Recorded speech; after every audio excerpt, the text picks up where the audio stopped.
caro. Ecco, si chiedono dei ristori per il comune di Porto Empedocle, che abbiamo visto insomma è stato soggetto di tutte queste navi, insomma particolari situazioni che hanno nociuto anche al turismo empedoclino.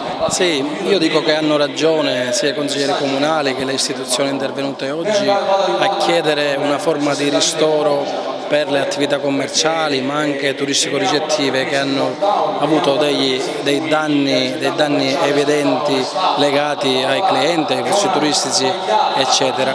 Però reputo sia limitativo parlare solo di un ristoro per chi ha subito danni, perché sappiamo bene che tipo di vicende stiamo attraversando legate all'emergenza Covid, quindi il combinato disposto dei due problemi può essere stato devastante per questo tipo di attività. Siamo qui anche per fare delle proposte che abbiamo sottoposto una settimana fa al Vice Ministro degli Interni Vito Crimi, nonché capo politico del Movimento 5 Stelle, delle proposte concrete per cercare di risolvere quello che è un problema strutturale, che è quello dell'accoglienza.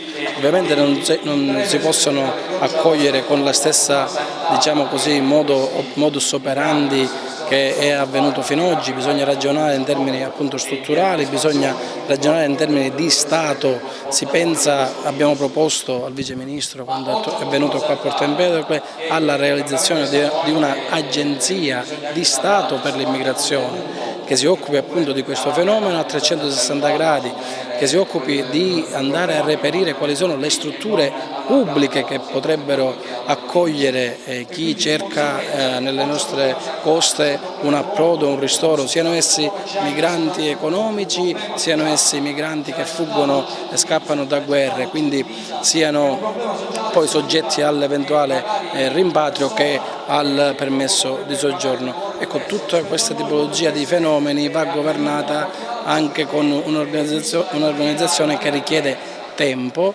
richiede pazienza. Siamo venuti qui appunto per chiedere anche un po' di pazienza a un popolo come quello di Porto Empedocle, ma anche dei comuni delle altre coste, che da sempre ha nel DNA quello che è l'accoglienza, la benevolenza.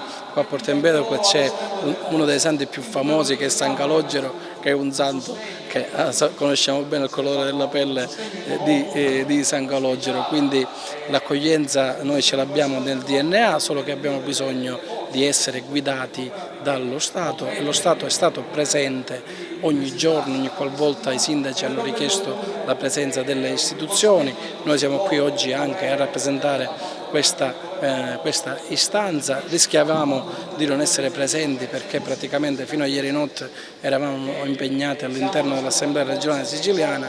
Qualcuno qua si è lamentato per l'assenza dei deputati nazionali, ma capite bene che quando ci sono degli impegni istituzionali d'aula uno non può avere il dono dell'ubiquità. Anche il sindaco di Siculiana ha voluto partecipare a questo consiglio comunale aperto. Siculiana è stato sempre al centro dell'attenzione e sappiamo perché c'è in atto un grande albergo adibito a accogliere appunto queste persone. Sì, ho voluto anch'io partecipare a questo interessante incontro perché ritengo che il problema del fenomeno migratorio vada affrontato collegialmente, tutti insieme i sindaci della provincia, per dare adeguato risalto e quindi adeguata soluzione al problema. Noi da diversi anni, da più di 7 anni, abbiamo avuto un centro, un CAS, un centro di accoglienza a Siculiana in una struttura alberghiera che ha di fatto danneggiato gravemente la nostra economia e il nostro commercio.